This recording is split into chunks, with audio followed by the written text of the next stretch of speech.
Welcome to CivilNet. I'm joined again today by CivilNet host and analyst Eric Hacopian to talk about some of the developing news stories in Armenia. So Eric, thank you very much for your time. It's a pleasure. To start off, one of the latest developments in Armenia was that 15 Armenian captives were released by Azerbaijan in exchange for minefield maps of the regions of Zangilan and Fizuli. They had been in Azerbaijan for over 9 months. I'm wondering what was your reaction to this and how you see the POW situation at the moment? Well, frankly, it's outrageous. These people are not, these are, what this is state terrorism in the sense that these people are essentially kept hostages. The agreement, the November 9th agreement, was very clear that everyone needs to be returned. All the Azeri POWs have been returned by the Armenian side, while you have an actor on the other side that is essentially acting is kidnapped soldiers and civilians and is using them for political purposes. So it's an outrageous situation. And what people don't recognize is that most of the current POWs right now that are in Baku are actually there because of Azerbaijan's actions post-November 9th in trying to take the last 3 villages in Hadrut that were still in Armenian hands, which the way the agreement was written is that everything stops. Wherever you're at, you hold. Whatever you don't have, you don't have. So essentially, they took aggressive action to clean out, to ethnically cleanse the last parts of Hadrut, of its Armenian population. And they captured another 50, 60 POWs, essentially violating the agreement. And they used the fact that these people were captured after the agreement as a reason to hold them. So what you're dealing with is an outrageous situation. And there's nothing, I'm very glad that the 15 are back, but they should all be back. There's no reason for this. And it tells you a lot more about the nature of the regime on the other side, which is it's a criminal regime that is acting in a manner that terrorist states act. And we should be very clear about that. And the European Union made an announcement recently that it will provide Armenia with 1.5 billion euros over the next 5 years. What was your reaction to this development, and why do you think this decision was made? Well, it's very hard to put your finger on a singular reason for it. I think there's a tremendous amount of European guilt, especially on the part of the EU, about their inaction in the war, about the lazy both side type of narrative that was, practiced by the Borrells, who's the foreign minister of the EU.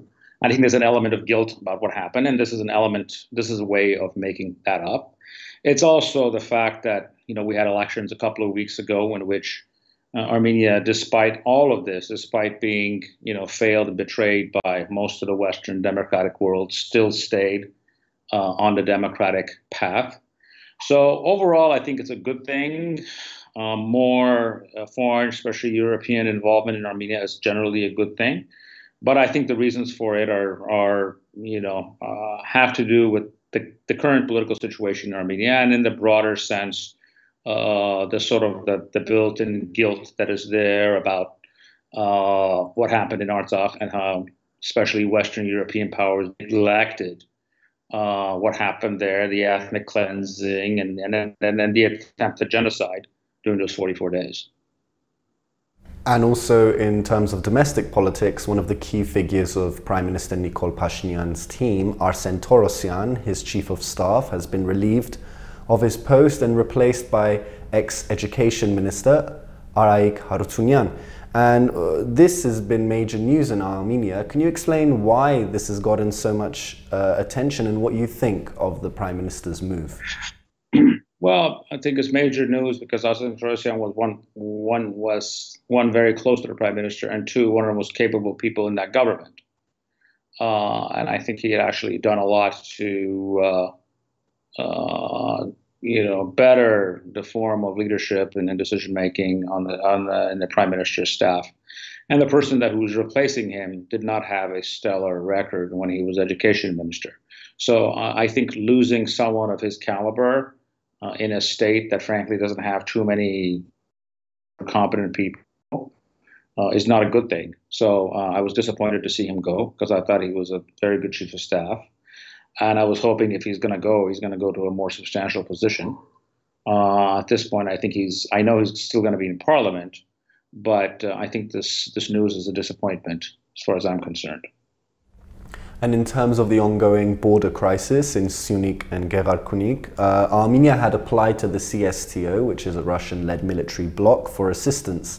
And recently, the Secretary General of the CSTO called what is happening right now on the borders of Armenia a border incident. And this sparked a reaction in Armenia. The Secretary of the Security Council, Armen Krikorian, called the remarks of the CSTO leader strange. So what did you make of this and this back and forth between the CSTO leadership and the Armenian political leadership? Well, first of all, there's no such thing as CSTO leadership. CSTO is the Russian military for all practical purposes. When you're going to appeal to a CSTO, you're appealing to Russia as a practical matter. Am I disappointed by it? Yeah, I'm disappointed by it because obviously Armenia's territorial integrity has been violated, and it's one of the things that are covered by the CSTO agreement. However, there's an element of political reality here. It's hard to expect any power, especially a great one, probably the second greatest military power in the world, like Russia, to go to war over incidents that involve 1 mile incursion, 2 mile incursions here or there, as critical as important as they are for us. In the same way that, if Russian forces advanced 1 mile into Latvia, I would highly doubt, the United States president will start a nuclear war over it. Ultimately, what's at issue here is I'm disappointed by their response because we would want a more vigorous response. But at the end of the day, this borders are our responsibility. They're responsibilities of our military. And if we had capable people on the job, if we had an army that was run by capable people or led by capable people, none of this would have been necessary because you would have had the proper systems in place to make sure that these incursions do not happen. So I'm disappointed, but I'm not surprised. And a new parliament will soon be formed and the MPs will take their seats. Armenia is of course facing unprecedented challenges, including the POWs issue, the Karabakh issue, the border crisis. So what would you say to these new MPs as they enter Armenia's next legislature? 3 things. When you wake up in the morning, you focus on how do I build a competent economy, a competent state, and a competent military. When you go to sleep at night, you ask yourself, how much did I do to build a competent economy, state, and military that day? That is the alpha and the omega of the mandate of this current government or anyone interested in public life in Armenia. So the task is a difficult one ahead, but what needs to be done and what road we need to take is actually a simple one. It is what I just outlined. Well, Eric, thank you as always. Thank you. And thank you for joining us on CivilNet.